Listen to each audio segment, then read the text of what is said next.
Selama ini publik hanya tahu Ammar Zoni terjerat kasus hukum. Tapi siapa sangka, ia mengaku ditekan dan diintimidasi oknum lapas agar mengakui barang yang bukan miliknya.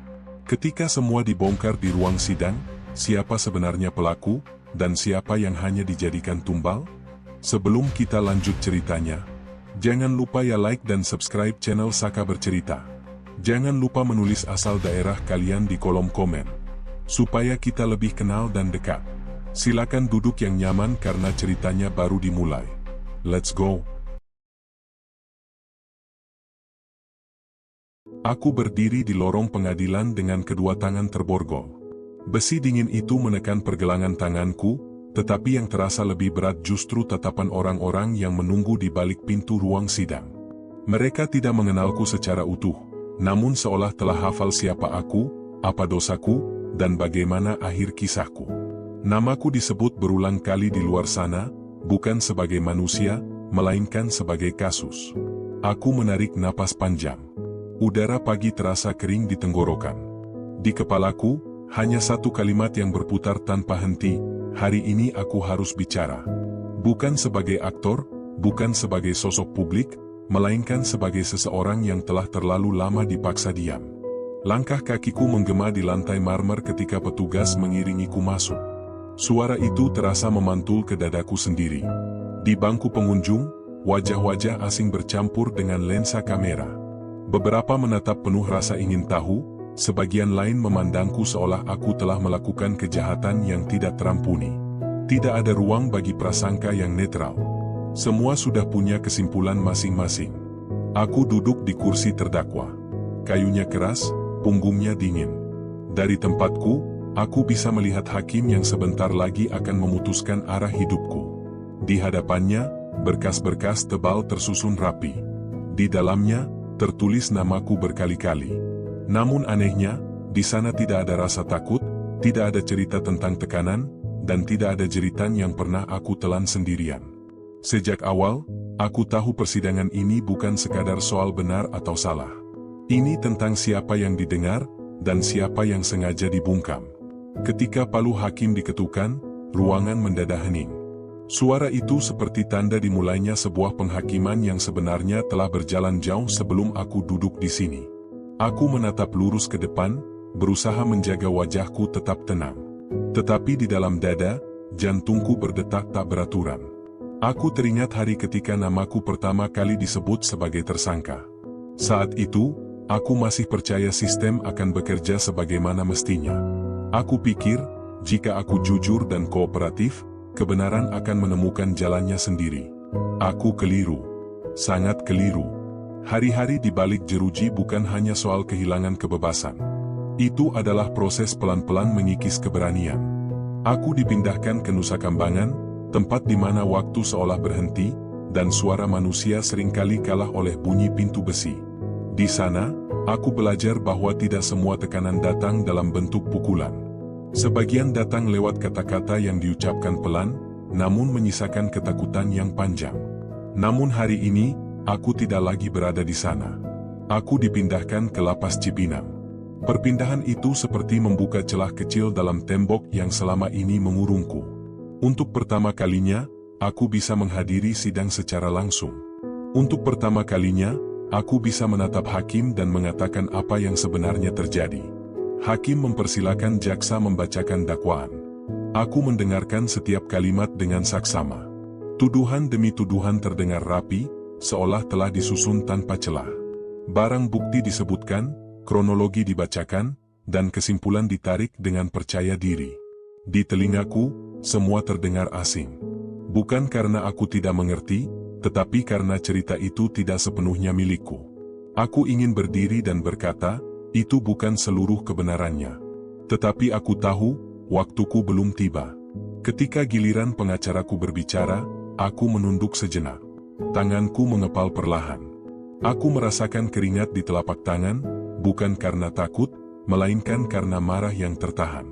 Marah pada sistem yang begitu mudah menerima satu versi cerita, sementara versiku dibiarkan tenggelam. Lalu, hakim menoleh ke arahku. Saudara terdakwa, apakah Anda memahami dakwaan yang dibacakan? Aku mengangguk. Suaraku keluar pelan, namun jelas. Aku memahami. Tetapi memahami tidak berarti menerima. Saat itulah aku sadar, persidangan ini bukan hanya tentang membela diri dari tuduhan narkoba. Ini tentang menjelaskan mengapa aku berdiri di sini dengan cerita yang tidak utuh. Tentang bagaimana ada tangan-tangan tak terlihat yang mendorongku ke sudut, lalu menyuruhku mengaku atas sesuatu yang bukan sepenuhnya milikku. Aku menatap sekeliling ruangan sekali lagi. Kamera-kamera masih menyala. Wartawan menunduk, sibuk mencatat. Publik menunggu sensasi, bukan penjelasan. Namun aku sudah terlalu lama hidup dalam ketakutan orang lain. Hari ini, aku memilih risiko yang lebih besar, berkata jujur. Di dalam diriku, ada suara kecil yang berkata, jika aku diam, semua akan selesai lebih cepat. Tetapi suara lain, yang selama ini terkubur, akhirnya bangkit dan berkata lebih keras, jika aku diam, aku akan kehilangan diriku sendiri. Aku menarik napas dalam-dalam. Dadaku naik turun perlahan. Aku tahu, apa yang akan aku sampaikan nanti tidak akan membuat semua orang langsung percaya. Bahkan mungkin akan membuat posisiku semakin sulit. Namun setidaknya, untuk pertama kalinya sejak semua ini dimulai, aku tidak lagi sendirian melawan rasa takutku sendiri. Hari ini, aku tidak datang sebagai aktor yang sedang berakting. Aku datang sebagai Ammar Zoni, seorang manusia yang ingin keadilan didengar dari mulutnya sendiri. Apapun yang terjadi setelah ini, satu hal pasti. Aku tidak akan lagi membiarkan orang lain menuliskan ceritaku tanpa suaraku di dalamnya. Dan di ruang sidang yang dingin itu, tepat ketika palu hakim kembali terangkat, aku tahu. Perjuanganku baru saja dimulai. Aku masih ingat betul hari pertama kakiku menginjakkan tanah Nusa Kambangan. Tidak ada sambutan, tidak ada penjelasan panjang. Hanya suara pintu besi yang menutup di belakangku, keras, tegas, dan final. Sejak saat itu, aku mengerti satu hal. Tempat ini tidak diciptakan untuk memahami siapapun. Ia hanya dibuat untuk menundukkan. Udara di sana berbeda. Bukan soal panas atau lembab, melainkan rasa berat yang menggantung, seolah setiap tarikan napas membawa ketakutan orang-orang sebelumku. Aku berjalan menunduk, bukan karena malu, tetapi karena insting. Di tempat seperti itu, menatap terlalu lama bisa berarti masalah. Hari-hari pertamaku diisi dengan keheningan yang tidak wajar. Tidak banyak bicara. Tidak banyak bertanya. Aku memilih mengamati. Dari sudut mata, aku melihat bagaimana beberapa napi diperlakukan berbeda. Ada yang mendapat kemudahan, ada pula yang dipersulit tanpa alasan jelas. Polanya tidak tertulis, tetapi terasa. Pada malam pertama, aku duduk di sudut sel, memeluk lutut. Dindingnya dingin, lantainya kasar. Aku mencoba memejamkan mata, namun pikiranku terus berlari. Aku memikirkan keluargaku. Aku memikirkan hidupku sebelum semua ini. Dan tanpa sadar, aku memikirkan satu pertanyaan yang tidak pernah menemukan jawaban. Seberapa kuat aku harus bertahan di sini? Beberapa hari berlalu tanpa kejadian berarti. Hingga suatu sore, seorang petugas memanggil namaku. Nadanya datar, tetapi caranya menatap membuat dadaku mengencang. Aku mengikuti langkahnya menyusuri lorong sempit. Di sepanjang jalan, aku merasakan tatapan-tatapan lain yang sulit dijelaskan. Ada yang iba, ada yang kosong, ada pula yang seperti telah mengetahui sesuatu yang belum aku pahami. Kami berhenti di sebuah ruangan kecil. Tidak ada kamera, tidak ada jendela. Hanya meja, 2 kursi, dan udara pengap. Petugas itu duduk di depanku, menyilangkan tangan. "Kamu tahu kenapa dipanggil ke sini?" tanyanya. Aku menggeleng perlahan. Jujur, ia tersenyum tipis. Senyum yang tidak pernah mencapai mata. "Kamu orang baru. Banyak yang perlu kamu pelajari." Kalimat itu terdengar biasa. Namun intonasinya membuatku sadar, ini bukan percakapan ramah. Ia mulai bicara tentang kasusku, tentang barang bukti, tentang kemungkinan hukuman. Semua disampaikan dengan nada seolah ia sedang membantuku memahami keadaan. Namun di sela-sela kalimatnya, terselip pesan yang lebih tajam. "Kalau kamu kooperatif, hidupmu di sini bisa lebih tenang." Aku menatapnya, mencoba menangkap maksudnya. Kooperatif seperti apa yang ia maksud? Ia tidak menjelaskan secara langsung. Ia hanya berdiri, menepuk meja pelan, lalu berkata, "Pikirkan saja." Sejak pertemuan itu, suasana di sekitarku berubah. Aku mulai merasakan tekanan yang tidak terlihat. Akses bertemu keluarga menjadi sulit tanpa alasan jelas. Permintaan sederhana seringkali ditunda. Aku dipindahkan sel tanpa pemberitahuan. Semua terjadi perlahan, cukup untuk membuatku lelah, tetapi tidak cukup jelas untuk aku protes. Yang paling melelahkan bukan fisik, melainkan perasaan terus diawasi. Setiap gerakanku terasa dicatat. Setiap kata seolah bisa digunakan melawanku. Aku belajar bicara seperlunya. Aku belajar diam lebih lama dari yang seharusnya. Beberapa kali, petugas yang sama kembali memanggilku. Polanya selalu serupa. Ruangan kecil itu, pertanyaan yang mengarah pada satu tujuan, dan kalimat penutup yang selalu sama. "Ini demi kebaikanmu sendiri." Aku ingin tertawa setiap kali mendengarnya. Kebaikan seperti apa yang dibangun di atas ketakutan. Namun aku menahan diri. Aku tahu, melawan secara terbuka hanya akan membuat hidupku semakin sulit. Malam-malamku di Nusa Kambangan dipenuhi dialog batin. Aku menimbang-nimbang. Jika aku mengikuti arah mereka, mungkin semua akan berjalan lebih cepat. Mungkin aku bisa keluar dari tempat ini lebih awal. Namun setiap kali pikiran itu muncul, ada rasa tidak nyaman yang menghantam dadaku.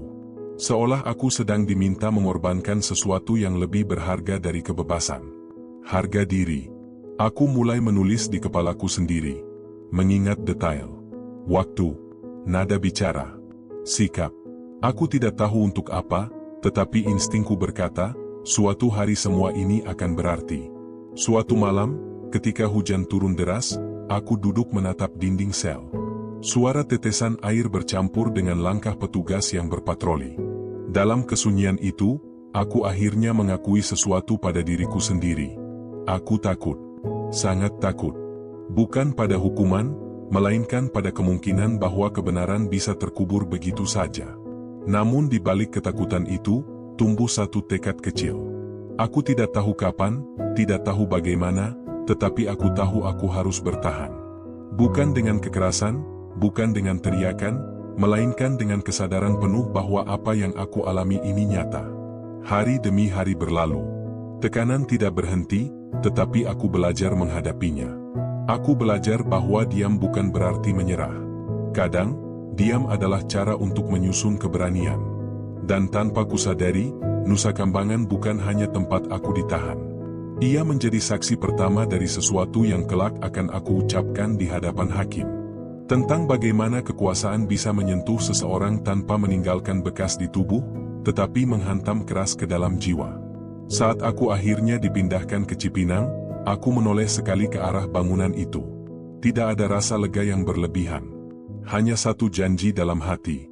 Apa yang terjadi di sini tidak akan aku bawa ke kubur sendirian. Tekanan itu tidak datang dengan surat resmi. Tidak ada cap, tidak ada tanda tangan, dan tidak pernah dicatat dalam laporan apapun. Namun aku merasakannya setiap hari, seperti bayangan yang selalu mengikuti, meski aku berdiri di tempat yang sama. Setelah beberapa waktu berada di Nusa Kambangan, aku mulai memahami pola. Tidak ada ancaman yang diucapkan secara langsung. Tidak ada kalimat kasar atau bentakan. Semua disampaikan dengan nada tenang, bahkan kadang terdengar seperti nasihat. Justru disitulah letak bahayanya. Tekanan yang dibungkus kepedulian jauh lebih sulit ditolak. Suatu pagi, aku dipanggil lagi. Bukan oleh petugas yang sama, melainkan orang lain yang wajahnya lebih ramah. Ia menyapaku dengan senyum, menanyakan kabar, bahkan menyinggung tentang keluargaku. Aku menjawab seperlunya. Naluriku sudah terlatih untuk waspada. "Kamu kelihatan capek," katanya sambil duduk berhadapan denganku. "Di tempat seperti ini, mental itu penting." Aku mengangguk pelan. Ia melanjutkan bicara, berputar-putar, seolah tidak ingin langsung ke inti. Hingga akhirnya, ia berkata sesuatu yang membuat punggungku merinding. "Kami cuma ingin semuanya berjalan lancar. Tidak perlu berbelit-belit." Aku tahu maksudnya. Lancar bagi mereka, bukan bagiku. Sejak hari itu, tekanan semakin terasa. Aku mulai menyadari bahwa akses-akses kecil dalam hidupku bisa diatur dengan mudah. waktu beribadah yang dipersingkat, kesempatan menelepon keluarga yang dipersulit. Bahkan hal sepele seperti antrean makan bisa berubah menjadi alat tekanan. Tidak ada yang mencolok, tetapi cukup untuk membuat seseorang merasa kecil. Aku pernah mencoba bertanya alasan di balik semua itu. Jawabannya selalu sama. Aturan. Kata itu menjadi tameng yang sempurna. Aturan tidak pernah bisa disalahkan, karena ia tidak punya wajah. Yang paling berat adalah ketika mereka mulai memainkan rasa bersalahku. Ada kalanya seorang petugas berkata dengan suara lirih, "Keluargamu juga capek menghadapi ini semua." Kalimat itu seperti pisau yang diarahkan ke dalam dada.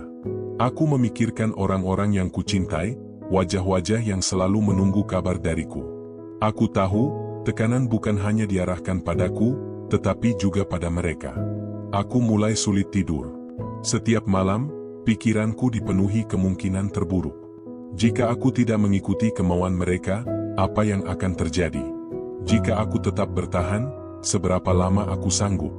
Pertanyaan-pertanyaan itu menggerogoti, sedikit demi sedikit. Namun ada satu hal yang tidak mereka sadari. Semakin mereka menekan, semakin aku belajar membaca arah permainan. Aku mulai menyimpan semuanya di ingatan. Kalimat demi kalimat. Perubahan sikap. Waktu-waktu tertentu ketika tekanan muncul lebih kuat. Aku tahu, ini bukan kebetulan. Suatu hari, aku dipanggil ke ruangan yang berbeda. Lebih besar, lebih terang. Ada beberapa orang di sana. Mereka tidak memperkenalkan diri. Mereka hanya duduk dan menatapku, seolah sedang menilai sesuatu. Salah satu dari mereka berbicara, "Kasusmu sebenarnya bisa selesai lebih cepat." Aku menunggu. Kalimat seperti itu selalu diikuti syarat. "Kamu hanya perlu jujur," lanjutnya. Aku hampir tertawa. Jujur versi siapa? Aku menjawab pelan, memilih kata dengan hati-hati. "Saya sudah jujur." Ruangan itu mendadak sunyi. Tatapan mereka berubah. Tidak marah, tetapi dingin. Seorang di antara mereka berdiri, berjalan mendekat, lalu berhenti tepat di depanku. "Jujur itu relatif," katanya pelan. "Yang penting, sesuai dengan yang ada." Aku menelan ludah. Aku ingin bertanya, yang ada menurut siapa? Namun aku tahu, pertanyaan itu hanya akan memperpanjang tekanan.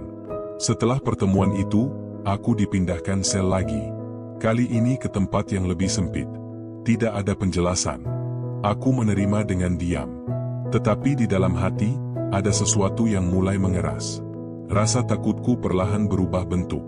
Ia tidak lagi melumpuhkan, melainkan memicu kewaspadaan. Aku melihat beberapa napi lain yang mengalami hal serupa. Mereka tidak bicara banyak. Namun dari sorot mata mereka, aku tahu, mereka juga sedang ditekan. Sistem ini bekerja bukan dengan satu cara, melainkan dengan 1000 cara kecil yang saling melengkapi. Ada hari-hari ketika aku hampir menyerah.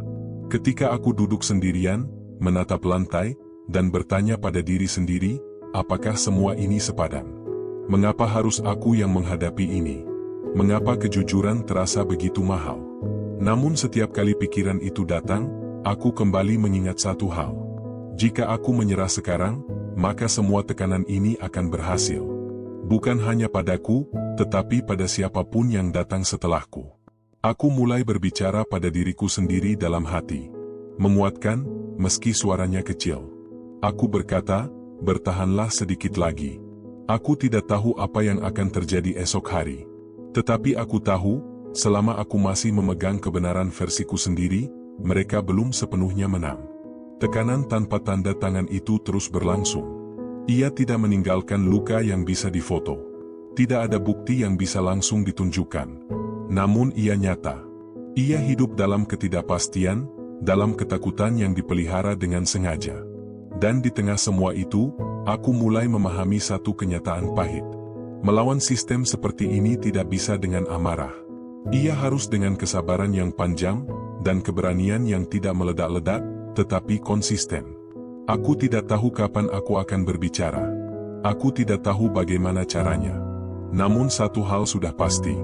Apa yang mereka lakukan tidak akan selamanya tersembunyi. Tekanan yang tidak pernah ditandatangani itu suatu hari akan menemukan suaranya. Dan ketika saat itu tiba, aku akan siap. Ada titik dalam hidup seseorang ketika diam bukan lagi pilihan aman. Aku merasakannya di Nusa Kambangan, pada hari-hari ketika keheningan justru mulai terasa lebih berisik daripada teriakan. Setiap kali aku memilih menunduk, ada bagian dalam diriku yang terasa runtuh sedikit demi sedikit. Aku tidak dihancurkan sekaligus. Aku dihancurkan perlahan. Tekanan itu semakin sistematis. Tidak lagi datang dalam bentuk percakapan terpisah, melainkan rangkaian kejadian yang saling berkaitan. Jika aku tidak memenuhi ekspektasi tak tertulis mereka, konsekuensinya langsung terasa. Bukan hari itu juga, melainkan beberapa waktu setelahnya. Seolah ada tangan yang sengaja menunggu saat paling melelahkan untuk menjatuhkan beban tambahan. Suatu pagi, aku diberitahu bahwa jadwal kunjungan keluarga ditunda. Alasannya tidak jelas. Aku mencoba bertanya, jawabannya singkat dan datar. Instruksi. Kata itu kembali digunakan, seolah menjadi kunci untuk menutup semua pertanyaan. Aku duduk di sudut sel, menatap kosong, membayangkan wajah orang-orang yang sudah menyiapkan diri untuk bertemu denganku, lalu harus pulang dengan kecewa. Rasa bersalah itu menghantam keras. Mereka tidak bersalah apa-apa, tetapi harus ikut menanggung akibat dari tekananku sendiri. Disitulah permainan ini bekerja paling kejam. Mereka tidak perlu menyentuhku.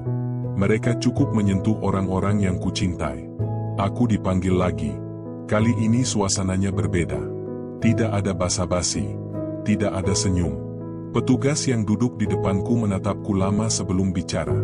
Kami sudah memberi kamu waktu, katanya pelan. Sekarang kami ingin kepastian. Aku menarik napas, berusaha menjaga nada suaraku tetap stabil. Kepastian apa? Ia mendengus pelan. Kamu tahu. Aku memang tahu. Mereka ingin aku mengakui sesuatu dengan versi yang mereka butuhkan. Mereka ingin cerita yang rapi, mudah dijual, dan selesai tanpa gelombang. Cerita di mana aku tidak banyak bertanya, tidak membuka luka, dan tidak menyeret nama lain. Kalau kamu terus seperti ini, lanjutnya, hidupmu di sini tidak akan mudah. Aku menatap lantai. Bukan karena takut menatap matanya, melainkan karena aku tidak ingin ia melihat keguncangan di wajahku. Di dalam diriku, ada pertarungan besar yang sedang berlangsung. Antara keinginan untuk bertahan dan dorongan untuk menyerah demi ketenangan semu. Malam itu, aku tidak bisa tidur. Aku duduk bersandar di dinding, memandangi bayangan jeruji yang tercetak di lantai. Aku bertanya pada diriku sendiri, sampai kapan aku sanggup? Apakah keberanian ini cukup kuat untuk menahan semua tekanan yang terus bertambah? Aku membayangkan jika aku memilih jalan mudah. Mengikuti alur yang mereka inginkan. Mengangguk, menandatangani, dan membiarkan semuanya selesai. Mungkin hidupku akan lebih tenang. Mungkin aku bisa melewati hari-hari tanpa rasa was-was. Namun bayangan itu selalu diikuti satu pertanyaan yang lebih menyakitkan. Siapa aku setelah itu? Aku sadar, jika aku menyerah sekarang, aku tidak hanya kehilangan kebebasan fisik. Aku kehilangan kendali atas ceritaku sendiri. Aku akan hidup dengan versi diriku yang diciptakan orang lain. Versi yang mungkin diterima publik, tetapi tidak pernah benar-benar aku. Hari-hari berikutnya, tekanan tidak berkurang. Justru semakin rapi. Aku diperlakukan seolah tidak ada masalah, tetapi setiap fasilitas kecil terasa seperti hadiah yang bisa ditarik kapan saja. Aku dijaga agar tetap berada di batas antara cukup dan kekurangan. Cukup untuk bertahan hidup, tetapi kurang untuk merasa aman. Aku mulai memperhatikan bahwa setiap kali aku menunjukkan sikap tegas, ada konsekuensi yang mengikuti.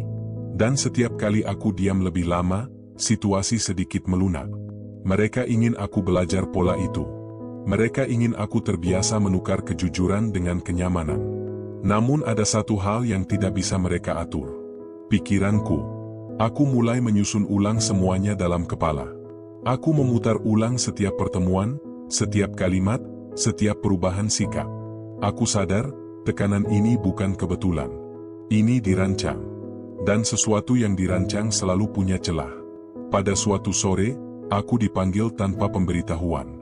Kali ini, aku dibawa ke ruangan yang lebih terbuka. Ada jendela kecil di sana. Cahaya matahari masuk tipis, membuat debu terlihat menari di udara. Aku duduk, menunggu. Petugas itu datang terlambat. Ia duduk tanpa berkata apa-apa selama beberapa saat.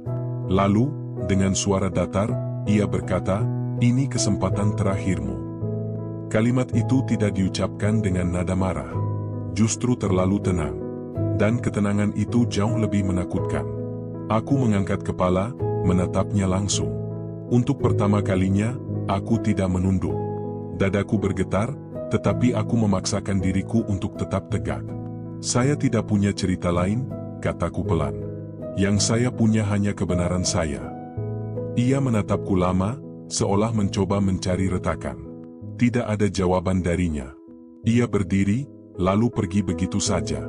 Setelah pertemuan itu, aku tahu. Garis sudah ditarik. Aku telah memilih. Aku tidak tahu apa yang akan terjadi setelahnya, tetapi aku tahu, aku tidak lagi berada di wilayah abu-abu. Aku telah melangkah ke arah yang membuatku harus siap menanggung akibat. Malam itu, aku tidak lagi bertanya sampai kapan aku sanggup. Aku bertanya, seberapa besar harga yang harus aku bayar untuk tetap menjadi diriku sendiri.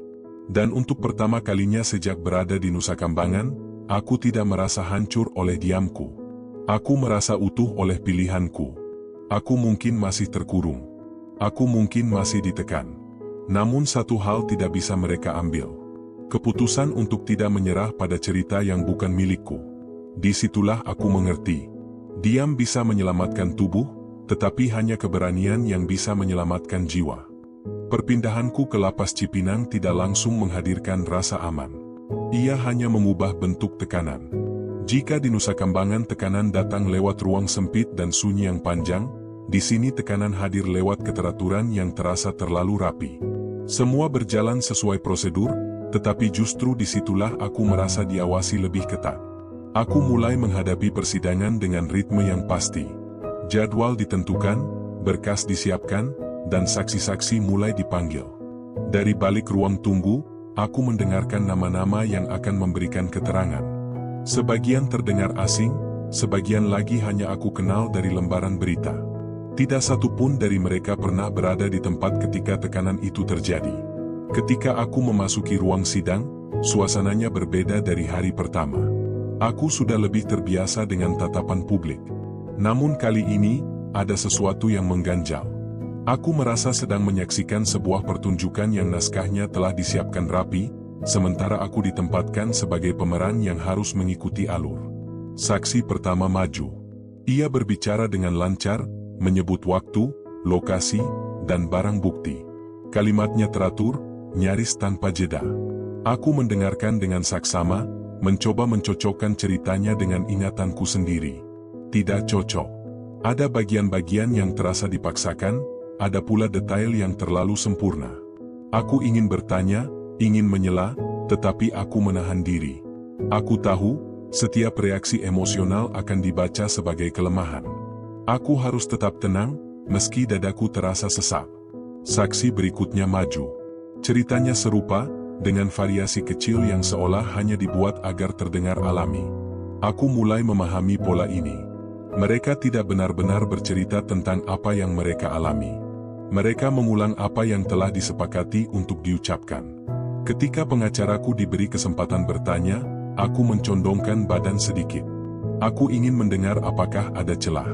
Pertanyaan demi pertanyaan diajukan dengan tenang, namun tajam. Dan perlahan, celah itu mulai terlihat. Apakah saudara melihat langsung kejadian tersebut? Saksi terdiam sejenak sebelum menjawab. Tidak secara langsung. Apakah saudara mendengar percakapan yang saudara sampaikan tadi? Jawabannya semakin ragu. Saya mendapat laporan. Kata itu menggantung di udara. Laporan. Bukan pengalaman, bukan penglihatan, bukan pendengaran. Hanya cerita yang berpindah tangan. Aku menatap hakim. Wajahnya tetap datar, tetapi matanya mencermati. Aku tahu, setidaknya ada satu orang di ruangan itu yang benar-benar mendengarkan. Namun jaksa segera mengambil alih. Ia menutup celah itu dengan cepat, mengarahkan kembali pembicaraan ke narasi besar yang ingin dibangun. Aku menghela napas pelan. Inilah permainan sebenarnya. Bukan soal fakta tunggal, melainkan tentang siapa yang mampu mengendalikan cerita. Sidang diskors sejenak.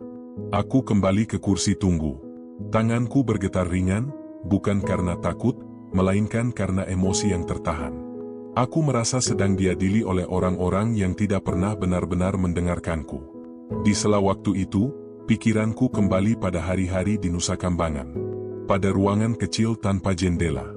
Pada kalimat-kalimat samar yang tidak pernah dicatat.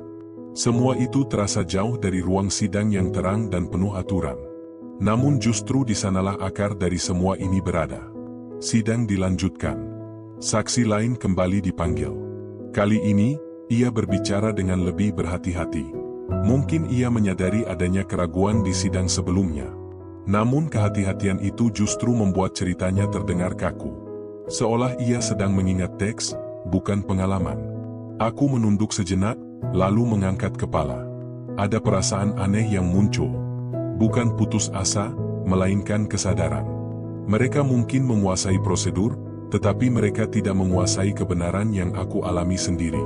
Ketika hakim bertanya apakah aku ingin menanggapi, jantungku berdetak lebih cepat. Aku tahu, ini bukan waktuku untuk membuka semuanya. Namun aku juga tidak ingin sepenuhnya diam. Saya menghormati proses persidangan, kataku pelan namun jelas. Namun ada banyak hal yang tidak pernah didengar, karena tidak pernah ditanyakan. Kalimat itu membuat ruangan hening sejenak. Jaksa menatap ke arahku, pemacaraku mengangguk pelan. Hakim mencatat sesuatu. Aku duduk kembali. Dadaku terasa sedikit lebih ringan. Bukan karena bebanku berkurang, melainkan karena aku akhirnya mulai memasukkan suaraku ke dalam ruang yang selama ini terasa tertutup. Sidang hari itu ditutup dengan penundaan. Aku kembali digiring keluar ruangan. Di lorong, aku kembali merasakan tatapan publik. Namun kali ini, aku tidak lagi sepenuhnya merasa kecil. Ada sesuatu yang berubah, meski sangat halus. Di dalam diriku, sebuah keyakinan perlahan tumbuh. Jika saksi-saksi yang dihadirkan tidak pernah benar-benar mendengar apa yang terjadi, maka suatu hari, aku sendiri yang harus menceritakannya. Lengkap, tanpa potongan, dan tanpa tekanan. Aku tahu, risikonya besar. Aku tahu, konsekuensinya tidak ringan. Namun setelah semua yang aku lalui, ada satu hal yang semakin jelas. Diam tidak lagi melindungiku. Diam justru membuat cerita orang lain semakin kuat. Dan di tengah ruang sidang yang penuh formalitas itu, aku menyadari sesuatu yang sangat sederhana. Keadilan tidak selalu lahir dari suara terbanyak. Kadang, ia muncul dari satu suara yang akhirnya berani berkata, "Aku ada di sana, dan aku tahu apa yang terjadi." Bab ini belum menjadi ledakan. Namun ia adalah percikan. Dan aku tahu, percikan kecil seringkali cukup untuk menyalakan api yang lebih besar.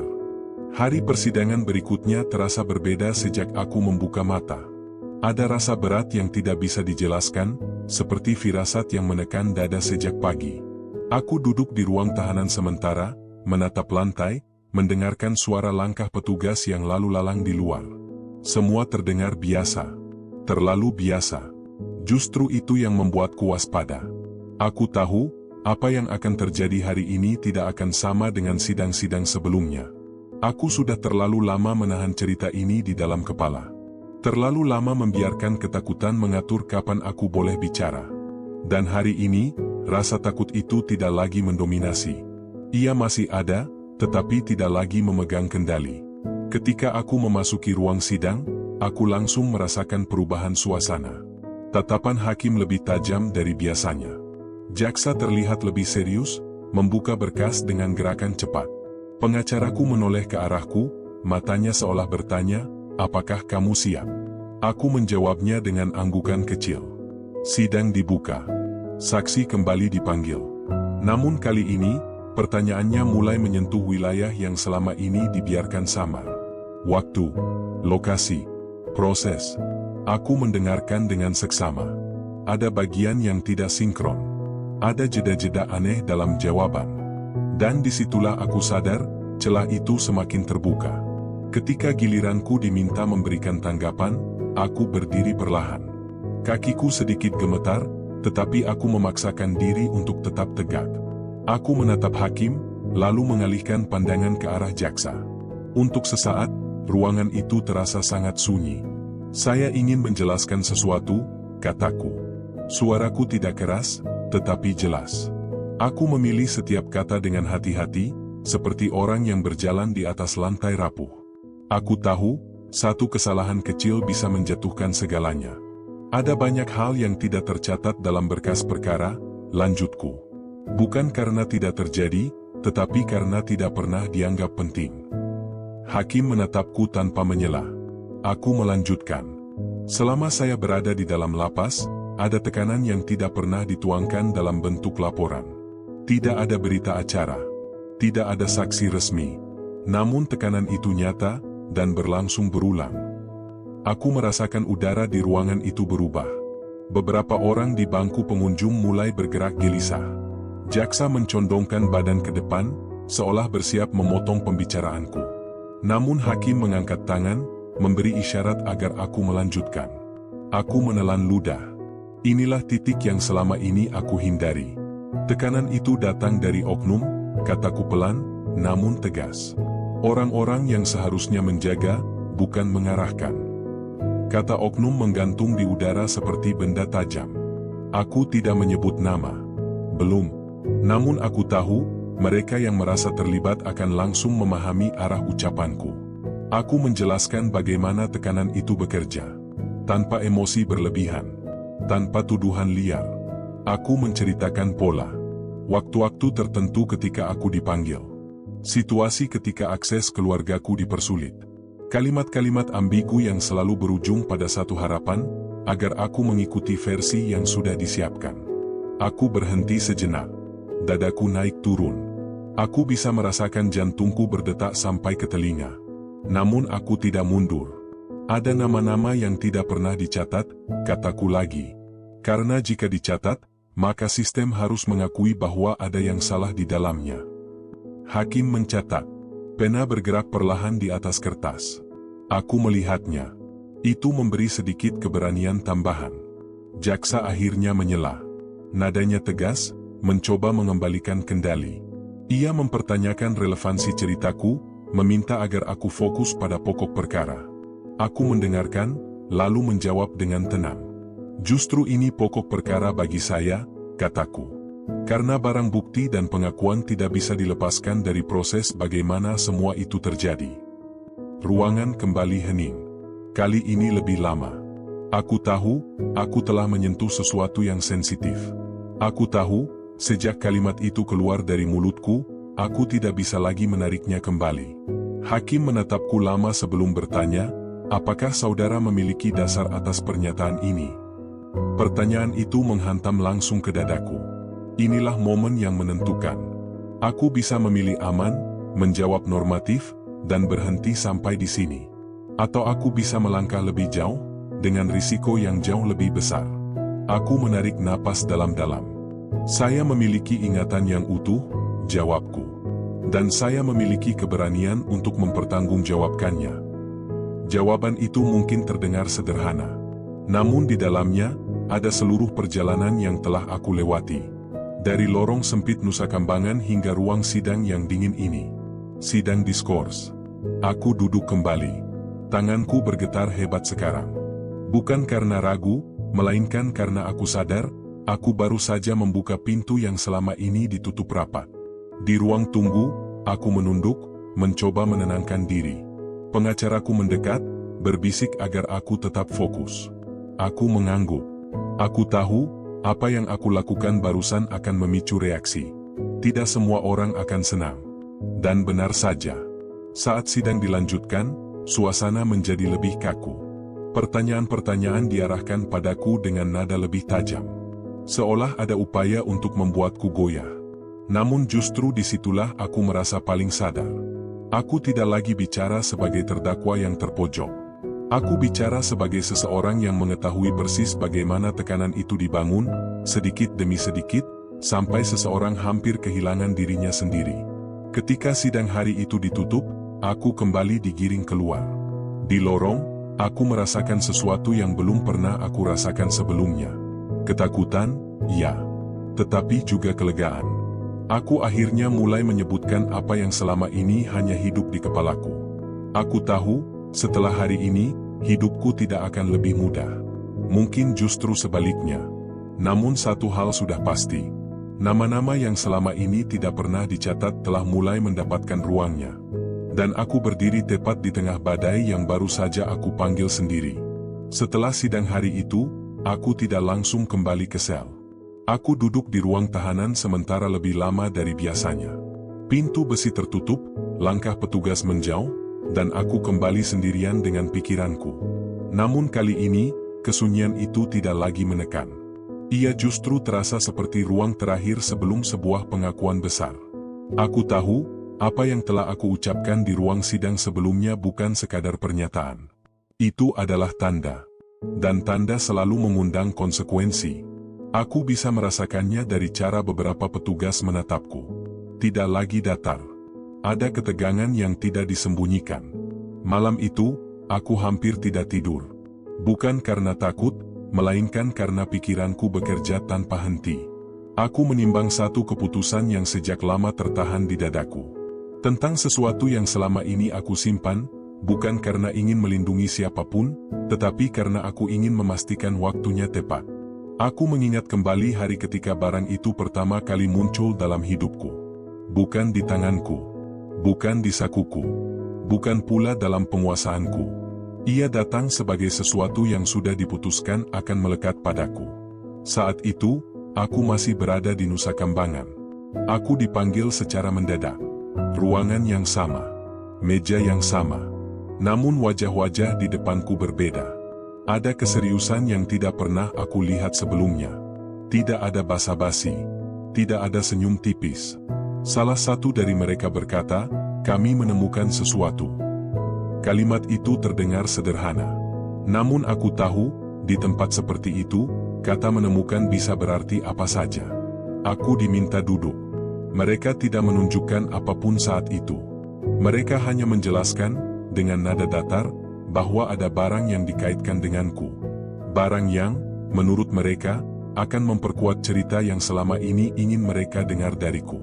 Aku ingat betul bagaimana jantungku berdetak saat itu. Aku ingin bertanya, ingin melihat, ingin memastikan.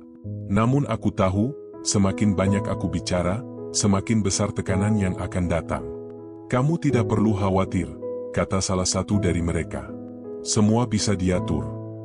Kata diatur itu kembali muncul. Dan saat itulah aku sadar, ini bukan lagi soal tuduhan. Ini tentang pengendalian. Aku menolak saat itu. Dengan cara yang paling tenang yang aku bisa. Aku mengatakan bahwa aku tidak tahu apa-apa tentang barang tersebut. Jawabanku tidak disambut baik. Tidak ada kemarahan. Hanya keheningan yang berat, lalu kalimat pelan yang hingga kini masih terngiang. "Kamu terlalu keras kepala." Sejak hari itu, tekanan meningkat drastis. Dan barang itu, meski tidak pernah aku sentuh, terus disebut-sebut seolah ia adalah bagian dariku. Semua ingatan itu kembali menghantamku ketika aku duduk di ruang sidang hari ini. Aku tahu, ini saatnya. Jika aku terus menunda, maka ceritaku akan terus dipotong-potong. Aku tidak bisa lagi membiarkan orang lain menjelaskan sesuatu yang tidak pernah aku miliki. Ketika sidang dibuka, suasana langsung terasa tegang. Jaksa tampak lebih siap dari sebelumnya. Berkas dibuka dengan cepat. Saksi tidak dipanggil. Seolah mereka tahu, hari ini bukan hari saksi bicara. Ini hari aku akan diuji.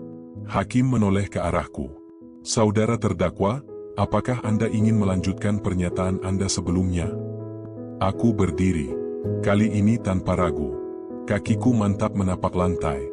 Aku menatap lurus ke depan. Tidak lagi mencari reaksi siapapun. "Iya," jawabku.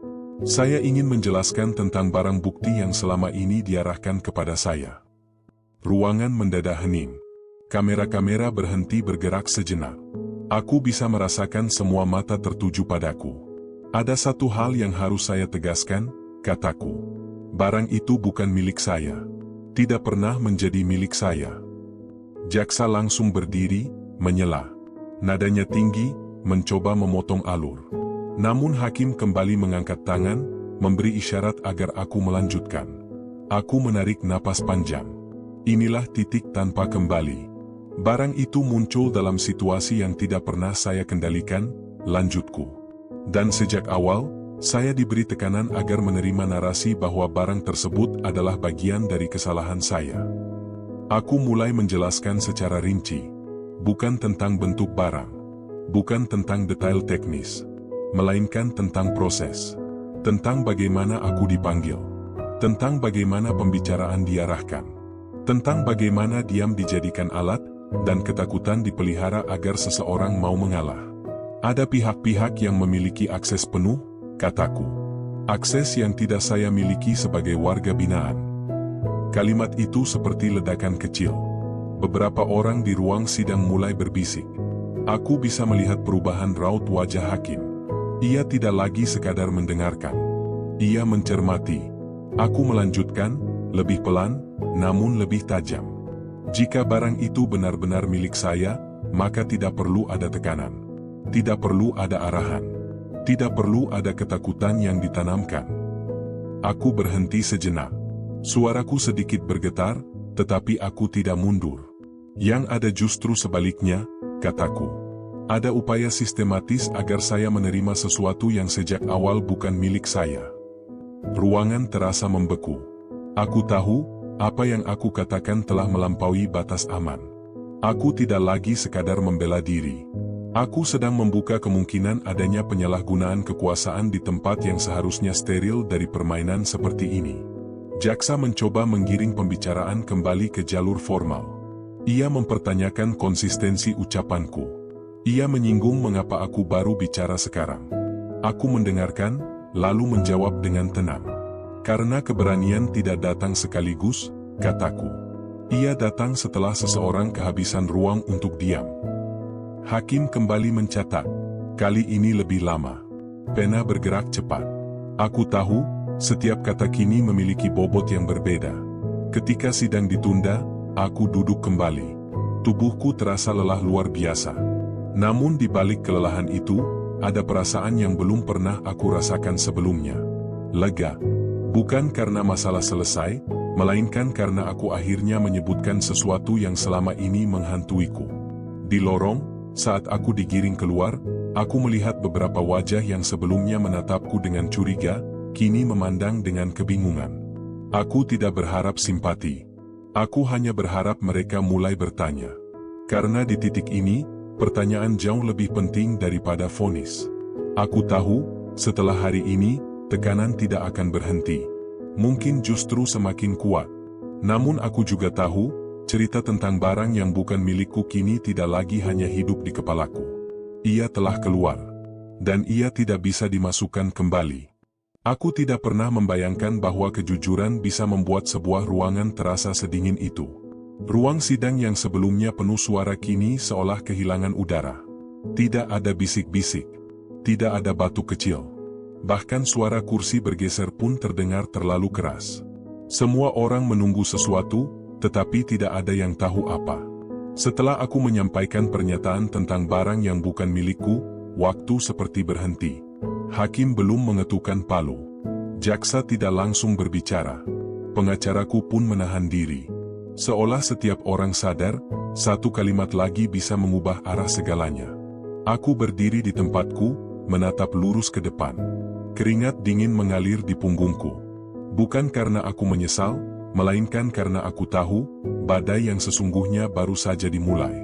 Hakim akhirnya bersuara. Nadanya tidak tinggi, namun tegas. Ia meminta agar sidang ditunda sementara untuk mempertimbangkan pernyataanku. Palu diketukkan. Suaranya menggema, memecah kebekuan. Aku duduk kembali. Tanganku gemetar hebat. Nafasku terasa pendek. Untuk sesaat, aku merasa tubuhku tidak sepenuhnya milikku. Namun aku memaksakan diri untuk tetap sadar. Aku tidak boleh runtuh sekarang. Tidak setelah sejam ini. Di ruang tunggu, aku duduk sendirian.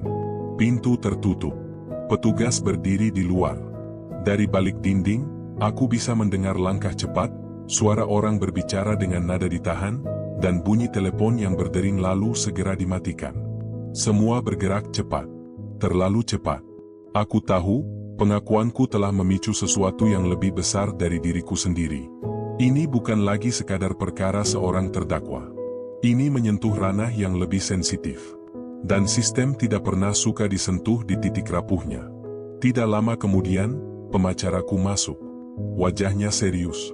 Ia duduk di hadapanku, menatapku dalam-dalam. Apapun yang terjadi setelah ini, katanya pelan, kamu harus tetap konsisten. Aku mengangguk. Aku sudah mempersiapkan diriku untuk itu. Sejak aku berdiri dan berkata barang itu bukan milikku, aku tahu tidak ada jalan kembali. Aku tidak bisa lagi bermain aman. Sidang kembali dibuka. Kali ini, suasananya berubah drastis. Jaksa tampak lebih agresif. Pertanyaannya tajam, diarahkan langsung padaku, seolah ingin menemukan celah sekecil apapun untuk menjatuhkanku. Mengapa saudara baru menyampaikan hal ini sekarang? Tanyanya dengan nada tinggi. Aku menatapnya, lalu menjawab dengan suara yang aku jaga tetap stabil. Karena selama ini saya berada di bawah tekanan yang membuat saya tidak memiliki ruang untuk bicara. Tekanan dari siapa? Desaknya. Aku menarik napas. Inilah pertanyaan yang semua orang tunggu. Dari pihak yang memiliki kuasa penuh atas kehidupan saya di dalam lapas, jawabku. Ruangan kembali riuh. Hakim langsung mengetukkan palu, meminta ketenangan. Namun gelombang itu tidak bisa sepenuhnya dibendung. Nama lapas disebut. Kata intimidasi terdengar jelas. Dan aku bisa merasakan, cerita ini telah melampaui dinding ruang sidang. Jaksa mencoba menggiringku ke sudut dengan logika prosedural. Ia menyinggung mengapa tidak ada laporan resmi, mengapa tidak ada saksi langsung. Aku mendengarkan, lalu menjawab dengan jujur. Karena tekanan itu dirancang agar tidak meninggalkan jejak, kataku. Dan saksi-saksi berada dalam posisi yang sama dengan saya. Takut. Jawaban itu tidak hanya ditujukan pada jaksa. Aku tahu, banyak orang di luar sana yang akan mempertanyakan hal yang sama. Dan aku tidak menyalahkan mereka. Jika aku berada di posisi mereka, mungkin aku juga akan ragu. Namun aku tidak bisa memutar ulang hidupku agar terlihat rapi di atas kertas. Yang bisa aku lakukan hanyalah mengatakan apa yang benar-benar terjadi. Hakim memandangku lama. Ia tidak segera bicara. Tatapannya seperti sedang menimbang bukan hanya kata-kataku, tetapi juga keberanianku menyampaikannya. Apa saudara menyadari konsekuensi dari pernyataan ini? Tanyanya akhirnya. Aku mengangguk. Saya menyadarinya. Dan saudara tetap pada pernyataan saudara? Iya. Jawaban itu keluar tanpa ragu. Dan saat itulah aku merasakan sesuatu yang aneh. Ketakutan yang selama ini menekan dadaku tiba-tiba terasa lebih ringan. Seolah beban itu berpindah tempat. Sidang kembali ditunda. Kali ini lebih lama. Aku digiring keluar ruangan dengan pengawalan lebih ketat. Di lorong, aku melihat wajah-wajah yang tidak kukenal. Beberapa menatapku dengan heran. Beberapa lain menatap dengan ekspresi yang sulit dibaca. Namun tidak ada lagi tatapan meremehkan. Yang ada adalah kebingungan. Di dalam diriku, ada perasaan campur aduk. Aku tahu, apa yang aku lakukan hari ini akan berdampak panjang. Tidak hanya pada perkaraku, tetapi pada banyak hal lain yang selama ini tersembunyi. Dan aku juga tahu, tidak semua dampak itu akan menguntungkanku. Malam itu, aku kembali ke sel. Sendirian. Sunyi. Namun berbeda dari malam-malam sebelumnya. Untuk pertama kalinya sejak lama, aku tidak lagi dihantui pertanyaan apakah aku melakukan hal yang benar. Aku tahu jawabannya. Aku duduk di ranjang sempit, menatap dinding. Aku memikirkan hari esok. Tentang kemungkinan terburuk. Tentang tekanan lanjutan. Tentang risiko yang mungkin harus aku bayar. Namun di balik semua itu, ada satu keyakinan yang kini menguat. Kebenaran tidak selalu membebaskan secara instan. Kadang, ia justru mengurung seseorang lebih lama. Tetapi tanpa kebenaran, kebebasan tidak pernah benar-benar ada. Ruang sidang mungkin membeku hari ini. Sistem mungkin terguncang. Namun cerita ini belum selesai. Aku masih berada di tengah pusaran. Dan aku tahu, setelah badai ini, akan ada pertanyaan yang jauh lebih besar. Pertanyaan yang tidak bisa lagi dijawab dengan diam. Setelah ruang sidang membeku dan palu hakim berulang kali menunda jalannya perkara, aku menyadari satu hal. Mengucapkan kebenaran tidak serta-merta membuat dunia menjadi lebih terang.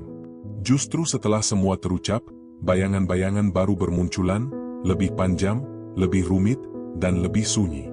Hari-hari setelah sidang itu berjalan lambat.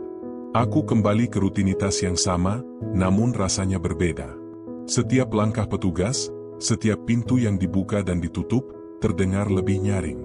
Bukan karena mereka berubah, melainkan karena aku tidak lagi menutup telingaku dengan harapan palsu. Aku merasakan pengawasan yang lebih ketat. Bukan kasar, bukan terang-terangan, tetapi hadir dalam detail kecil. Tatapan yang lebih lama. Pertanyaan yang terdengar biasa, tetapi diulang dengan pola tertentu. Aku tidak kaget. Aku sudah memperhitungkan semua ini sejak hari aku berdiri dan berkata barang itu bukan milikku. Yang mengejutkanku justru datang dari luar. Berita tentang persidangan mulai menyebar. Namaku kembali muncul di banyak tempat, namun dengan nada yang berbeda. Tidak lagi hanya sebagai aktor yang terjerat kasus, melainkan sebagai seseorang yang berani berbicara tentang sesuatu yang lebih besar dari dirinya sendiri. Aku tidak bisa membaca semuanya. Aku juga tidak ingin larut. Namun aku tahu, cerita ini tidak lagi sepenuhnya berada dalam kendaliku. Pengacaraku datang membawa kabar. Ia menjelaskan bahwa pernyataanku memicu perhatian serius. Ada permintaan klarifikasi. Ada desakan agar proses ini ditelusuri lebih dalam. Tidak semua pihak menyukainya. Dan itu wajar. Kamu harus siap, katanya. Tekanan bisa datang dari arah yang tidak kamu duga. Aku mengangguk. Aku sudah hidup dalam tekanan terlalu lama untuk terkejut sekarang. Namun di sela semua itu, ada momen-momen kecil yang membuatku berhenti sejenak. Surat dari keluarga. Kalimat sederhana yang mengatakan bahwa mereka percaya padaku. Bahwa apapun yang terjadi, aku tidak sendirian. Aku membaca surat itu berulang kali, perlahan, seolah setiap kata adalah penyangga agar aku tidak roboh. Di dalam lapas, suasana juga berubah. Beberapa orang memilih menjaga jarak. Beberapa lain menatapku dengan hormat yang tidak pernah ada sebelumnya. Tidak ada yang mengatakannya secara langsung, tetapi aku bisa merasakan bahwa keberanianku telah memantul ke banyak hati yang selama ini diam. Aku tidak merasa bangga. Aku hanya merasa sedih karena menyadari betapa banyak orang yang hidup dalam tekanan serupa, tetapi tidak pernah memiliki ruang untuk bicara. Malam-malamku kini lebih sunyi, tetapi juga lebih jujur. Aku duduk di ranjang sempit, menatap langit-langit, dan memutar ulang semua yang telah terjadi. Dari hari pertama aku menginjakkan kaki di Nusa Kambangan, hingga saat aku berdiri di ruang sidang dan berkata apa adanya. Semua terasa seperti perjalanan panjang yang tidak pernah aku rencanakan. Ada saat-saat ketika rasa lelah datang begitu kuat. Aku bertanya pada diriku sendiri, apakah semua ini sepadan? Apakah aku terlalu naif berharap bahwa sistem bisa berubah hanya karena satu suara? Namun setiap kali keraguan itu muncul, aku kembali mengingat alasan awal aku berbicara. Bukan untuk menjadi pahlawan. Bukan untuk mencari simpati. Melainkan agar aku tidak kehilangan diriku sendiri. Sidang berikutnya belum digelar. Ketidakpastian menggantung di udara.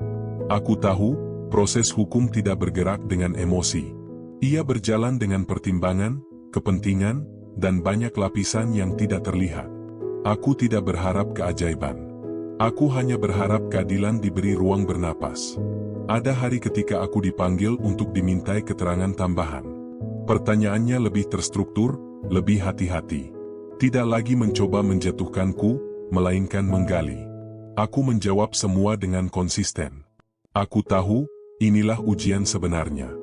Bukan saat aku bicara lantang di ruang sidang, tetapi saat aku harus mengulang kebenaran yang sama, berkali-kali, tanpa tergelincir. Di dalam diriku, aku merasakan perubahan yang halus namun nyata. Aku tidak lagi digerakkan oleh ketakutan. Aku digerakkan oleh tanggung jawab atas apa yang telah aku ucapkan. Setiap kata kini memiliki konsekuensi, dan aku siap menanggungnya. Aku juga mulai memahami bahwa keadilan bukanlah tujuan akhir yang selalu bisa diraih. Kadang, ia hanya menjadi arah. Sesuatu yang kita tuju, meski mungkin tidak pernah kita sentuh sepenuhnya. Namun tanpa arah itu, kita hanya berjalan dalam lingkaran. Menjelang akhir hari, aku sering duduk diam, mengingat wajah-wajah di ruang sidang.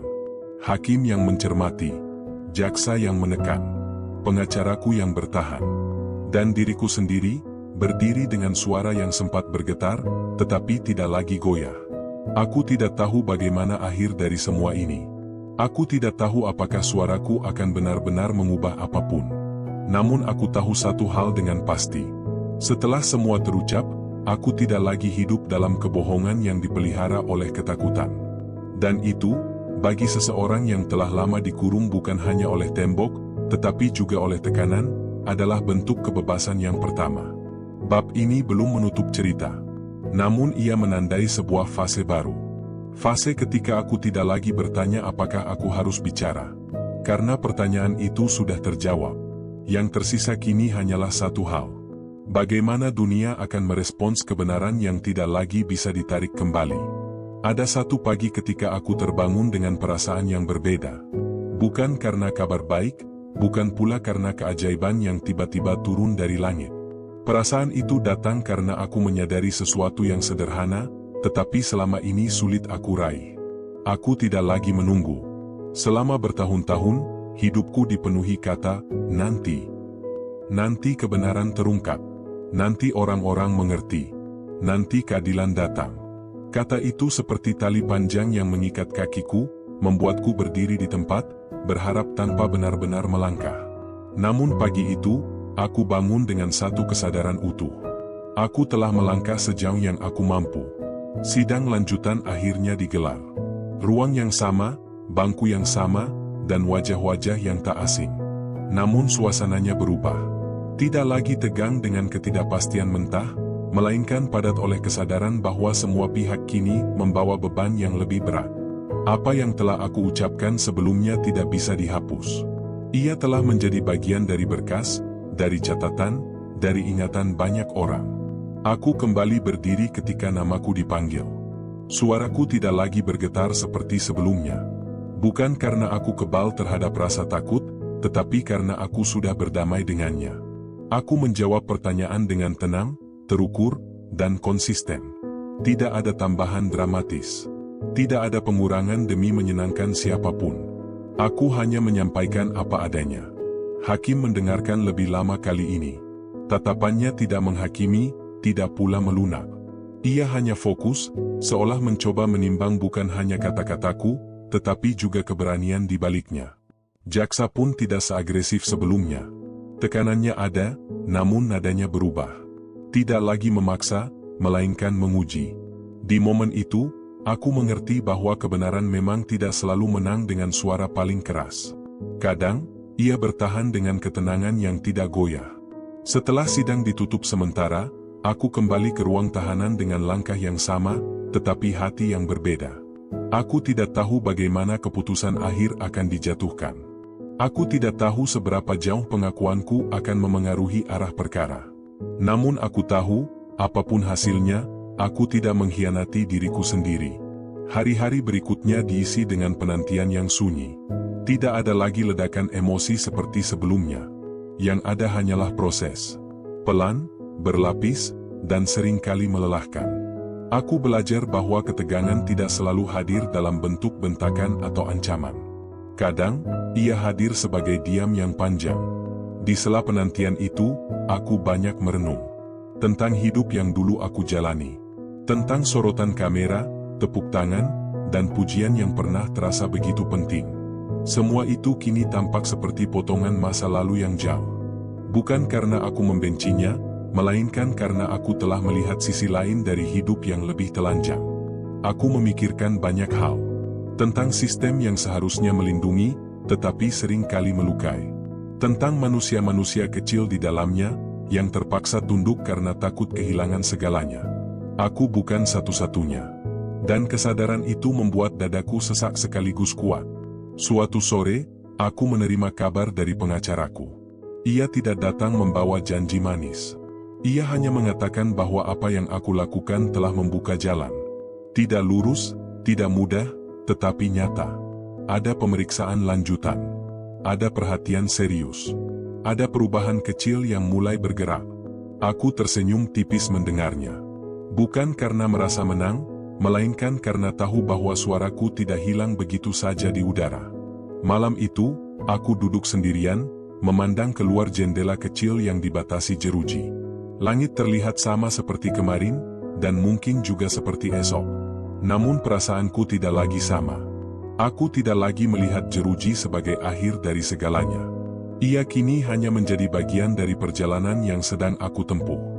Aku teringat hari ketika aku pertama kali menginjakkan kaki di tempat ini. Rasa takut yang begitu besar, rasa malu yang menekan, dan keinginan untuk bersembunyi dari dunia. Jika aku bisa berbicara pada diriku yang dulu, aku akan mengatakan satu hal. Bahwa bertahan bukan berarti diam. Dan berbicara bukan selalu tentang melawan orang lain, tetapi tentang menyelamatkan diri sendiri. Cerita ini mungkin tidak berakhir dengan sorak-sorai. Mungkin tidak ada adegan dramatis yang menutup semuanya dengan sempurna. Namun hidup memang jarang memberi penutup yang rapi. Yang ia berikan hanyalah kesempatan untuk memilih, apakah kita ingin jujur atau terus bersembunyi. Aku telah memilih. Kini, apapun yang terjadi setelah ini, aku akan menghadapinya dengan kepala tegak. Bukan karena aku merasa benar sepenuhnya, tetapi karena aku tidak lagi menyangkal apa yang aku alami. Aku telah berdiri di hadapan hakim, di hadapan publik, dan yang paling penting, di hadapan nuraniku sendiri. Di titik aku berdiri sekarang, aku tidak meminta belas kasihan. Aku hanya berharap satu hal. Agar kebenaran, sekecil apapun, terus diberi ruang untuk bernapas. Agar suara-suara yang selama ini tertekan tidak selamanya terkubur dalam diam. Dan jika suatu hari nanti kisah ini dibaca orang lain, aku ingin mereka tahu bahwa di balik nama, status, dan kesalahan, selalu ada manusia yang berjuang untuk tetap waras di tengah sistem yang tidak selalu adil. Disinilah aku berdiri. Bukan sebagai simbol. Bukan sebagai korban sempurna. Melainkan sebagai manusia yang akhirnya berani berkata, "Aku tidak diam."